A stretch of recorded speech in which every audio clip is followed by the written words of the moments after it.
नमस्कार, मैं हरिशंकर व्यास।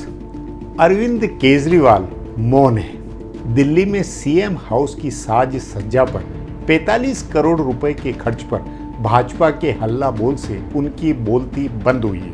उधर सीबीआई के शराब घोटाले के आरोपों पर अगली कार्रवाई का इंतजार करते हुए भी केजरीवाल आगे के सिनेरियो की तैयारियां करते हुए होंगे। मोटा मोटी हर कोई मान रहा है कि अरविंद केजरीवाल और आप पार्टी की राजनीति खत्म होने वाली है। लेकिन ऐसा होना इसलिए संभव नहीं है क्योंकि दिल्ली में आप पार्टी का जो वोट आधार है वह टीवी चैनलों के उनको बदनाम करने वाले शोर के असर में नहीं दिखलाई देता है। इसलिए आज गपशप के मक्का मेरा ये शीर्षक है, अरविंद केजरीवाल का सियासी खात्मा इतना भी आसान नहीं है। हाँ, यदि भाजपा आम आदमी पार्टी को तोड़ डाले, उसकी मान्यता खत्म कर दे तो अलग बात है, वरना दिल्ली और देश में केजरीवाल के जो वोट बने थे वे जस के तस है।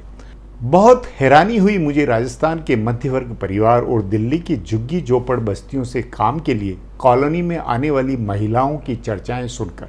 मैं मान रहा था कि अरविंद केजरीवाल के घर की शानो शौकत 45 करोड़ रुपए के खर्च की बदनामी से उनके भक्तों में मोहभंग हुआ होगा, लेकिन उल्टी बात सुनने को मिली। केजरीवाल के भक्तों की एक ही बात और एक ही तर्क है, और वह यह है कि केजरीवाल ने नरेंद्र मोदी तथा अडानी के खिलाफ बोला, उनका भंडा फोड़ किया, तो इसलिए उसे ऐसे बदनाम कर रहे हैं।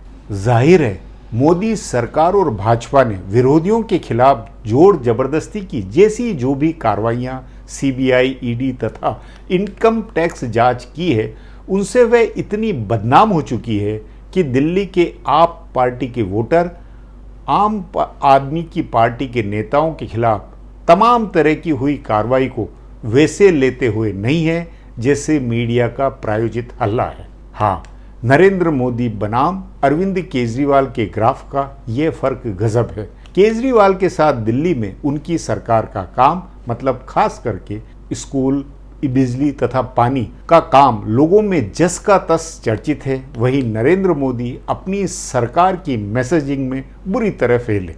उस नाते दिल्ली के विधानसभा चुनाव 2020 में केजरीवाल को जो 54% वोट मिले थे, उनमें मध्य उच्च वर्ग के परंपरागत मोदी विरोधी घरों में भले मोहभंग हुआ हो और वे कांग्रेस की तरफ मुड़े, लेकिन झुग्गी झोपड़ी गरीब वर्ग के में टीवी चैनलों के केजरीवाल एक्सपोजर का कोई अर्थ नहीं है।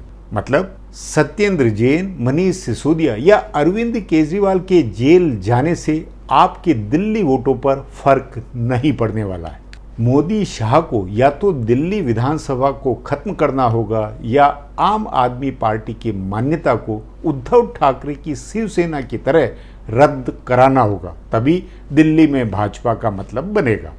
सवाल है, मोदी शाह को तो सन 2024 के लोकसभा चुनाव में दिल्ली की 7 सीटें चाहिए और मेरा मानना है उसमें भाजपा को दिक्कत नहीं होगी।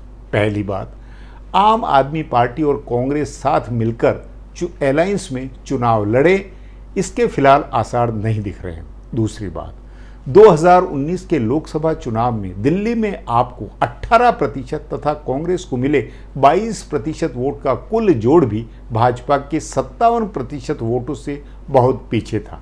इसलिए नरेंद्र मोदी के करिश्मे में पहले तो भारी गिरावट हो, फिर कांग्रेस और आप मिलकर साझा चुनाव लड़े, तब जरूर लोकसभा सीटों पर कांटे की दिल्ली में टक्कर बनेगी।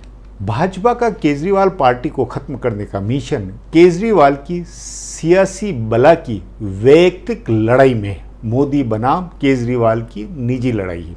इसलिए लोकसभा की 7 सीटें जीतने के बाद मोदी सरकार दिल्ली विधानसभा चुनाव तक आपको लड़ने लायक नहीं रहने देगी।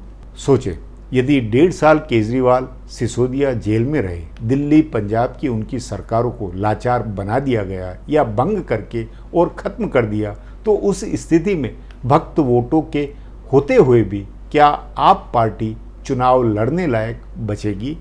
इसलिए आज़ाद भारत की 75 वर्षों की राजनीति में नरेंद्र मोदी बनाम अरविंद केजरीवाल की लड़ाई न केवल बेमिसाल है, बल्कि तमाम तरह की नीचताओं को लिए हुए हैं और इससे अपने आप वक्त दो शख्सियतों के उत्थान और पतन की गाथा बनवाएगा।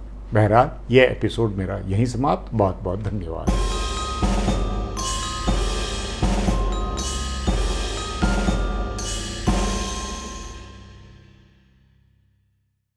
Do not forget to subscribe to our channel for all the latest gossip on politics and my take on world affairs.